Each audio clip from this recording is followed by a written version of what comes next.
What happens when Hollywood's most unpredictable star meets television's most seasoned political journalist in what was supposed to be a routine morning show interview? The answer: television gold nobody saw coming. Before we dive in, hit that subscribe button and drop a comment. What do you think made Mark Wahlberg snap on live television? Because trust me, this story has twists you won't believe. The Good Morning America studio buzzed with its usual pre-show energy. Producers scrambled to finalize last-minute details. Wahlberg sat in the guest chair, adjusting his mic like a seasoned pro. Across from him, George Stephanopoulos flipped through his notes, prepping for what his team called a straightforward promo for Wahlberg's latest action film. Cameras rolled. George smiled. "Good morning, Mark. Thanks for joining us." "Good to be here, George," Wahlberg replied, leaning back with that Boston swagger. "So your new film, another action-packed thriller. But some critics say you're just playing the same character again. Thoughts?" Wahlberg's smile tightened. "Well, George, I think those critics should actually watch the movies. Every character I play brings something new." George leaned forward. "But isn't there a pattern? The working-class Boston guy saving the day with grit and determination? Some say it's just different versions of yourself." The studio stayed quiet. Backstage, producers exchanged nervous glances. This wasn't the light promo chat they had in mind. "You know what, George?" Wahlberg's voice sharpened. "Maybe the problem isn't me playing myself. Maybe it's that Hollywood doesn't know how to write real characters anymore. When you grow up the way I did, authenticity matters." George nodded, but his journalist instincts kicked in. "Speaking of authenticity, let's talk about your past. You've been open about your troubled youth, the legal issues, the time you served.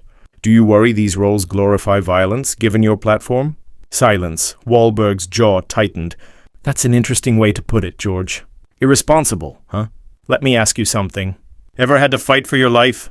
Ever lived in a neighborhood where violence wasn't in movies? It decided if you got home safe?" George stayed composed, but his body language tightened. "I'm not questioning your experiences.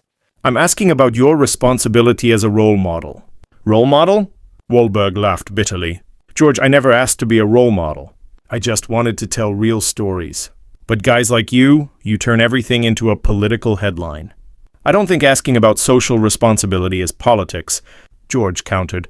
"You have millions of young fans. Don't you owe them something?" Wahlberg leaned in. "What I owe them is honesty, showing you can mess up and still build something real.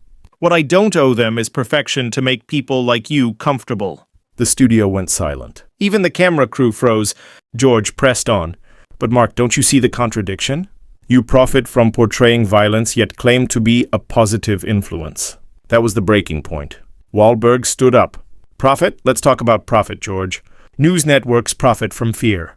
Political commentators profit from division. When I make a movie, people know it's fiction." George stayed seated but raised his voice. "That's not the same, and you know it. We're talking about your responsibility as an entertainer." "No, George, we're talking about your need to stir controversy. This was supposed to be about my movie, and you turned it into a hit job." George's professional shell began to crack. "Nobody's doing a hit job." "These are questions any serious journalist would ask." "Serious journalist?" Wahlberg's voice darkened. "That what you call yourself? From where I'm standing, you look like another talking head, trying to score points by tearing down someone who actually built something."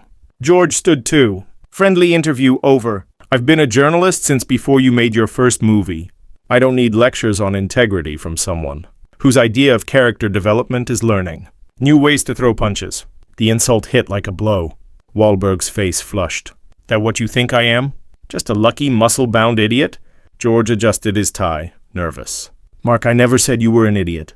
But your career is built on a very specific type of role." "You're right," Wahlberg said, stepping closer. "My roles represent something real. Working people. People who matter. What's your career built on? Gotcha questions?" The crew glanced at each other. This was spiraling. "My career is built on holding public figures accountable," Stephanopoulos replied, gripping his note cards. "When someone has your platform, they should expect scrutiny." "Accountable for what?" Wahlberg's accent thickened. "For entertaining people? For telling stories that show how to overcome hardship? Or are you trying to hold me accountable for daring to succeed? After coming from nothing?" George felt control slipping. "I'm trying to have an honest conversation about the message your films send, especially to young men, who might see violence as a solution.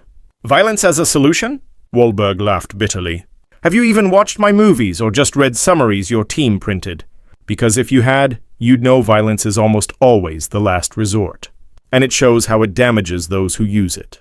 But it's still glorified, isn't it? George pushed. The hero always wins with force. What message does that send? Wahlberg shook his head. It says sometimes good people have to stand up to bad people. When the system fails, ordinary people must find the courage to do what's right. But you wouldn't understand that, would you, George? You've spent your whole life behind a desk, asking questions, never living with the consequences. That personal shot landed. That's unfair and you know it.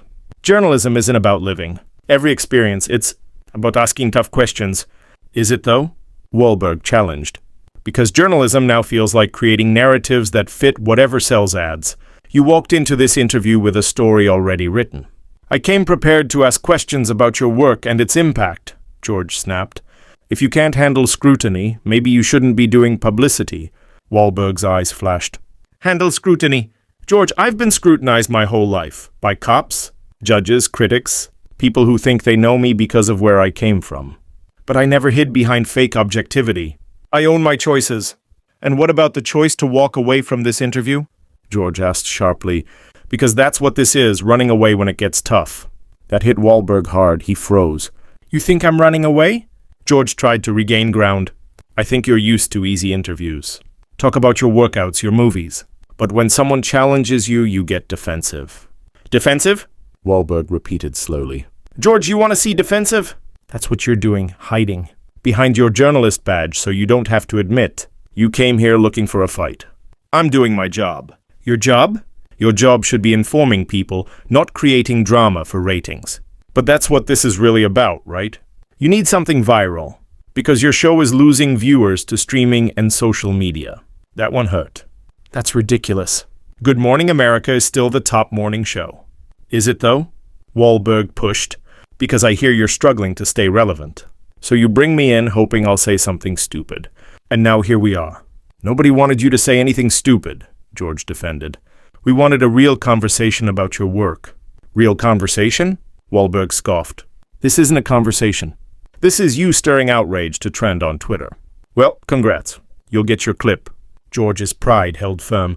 If this is Hollywood's idea of discourse, maybe the critics are right about the state of entertainment. That was it. Wahlberg clenched his fists. The fighter from Dorchester broke through the polished image. You know what, George? You're right. This conversation's over. Wahlberg began unhooking his mic, but George wasn't done. So that's it? When it gets hard, Wahlberg walks out? That the kind of hero your movies celebrate? A quitter. Wahlberg froze, turned back. His stare made crew members instinctively step back. What did you just say? George hesitated, but pushed again. I said maybe this is who you really are. A guy who talks tough but runs from real scrutiny. Wahlberg stepped toward the desk. You want real scrutiny? Let's talk about growing up with nothing. Watching friends die or vanish into the system. Making mistakes so big you think it's over, but you build something anyway.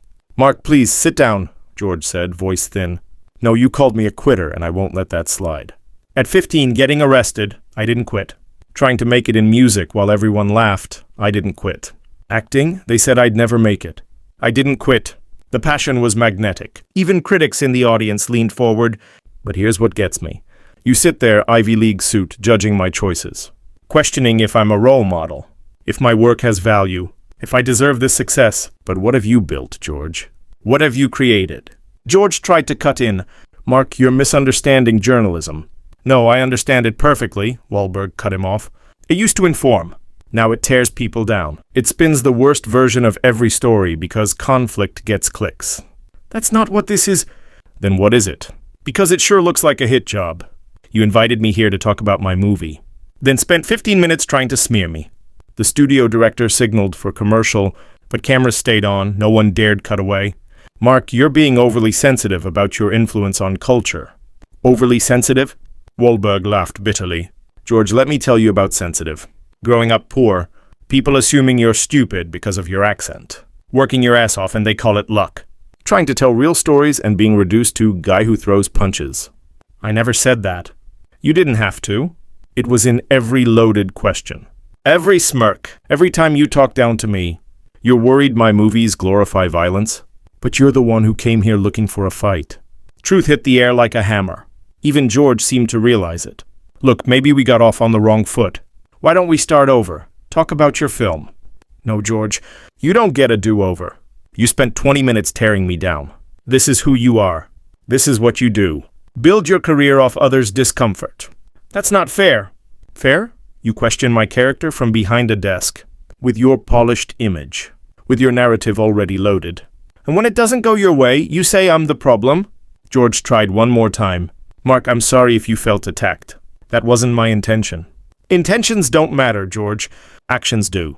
You brought me here under false pretenses. You painted me as some violent thug who doesn't deserve success. I never called you a thug. You didn't have to. It was in your tone, your eyes. Your assumptions. Wahlberg turned to the camera.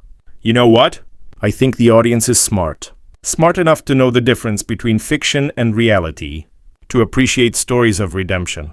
Of second chances. Of ordinary people doing extraordinary things. He turned back to George, who looked smaller now. So here's what's gonna happen. I'll walk out and you'll have your viral moment. People will debate who was right, but I'll keep making movies that matter. And you'll stay behind this desk waiting to tear down the next guy. Wahlberg grabbed his mic. One more thing, he said, unclipping it. Next time you want an honest conversation, watch the damn movie first. Maybe you'll learn the difference between glorifying violence and showing what it costs. He dropped the mic on the desk, walked to the exit. Cameras followed him to the door. George sat in stunned silence. We'll be right back after this commercial break. But everyone knew TV would never be the same again. What did you think of that explosive showdown?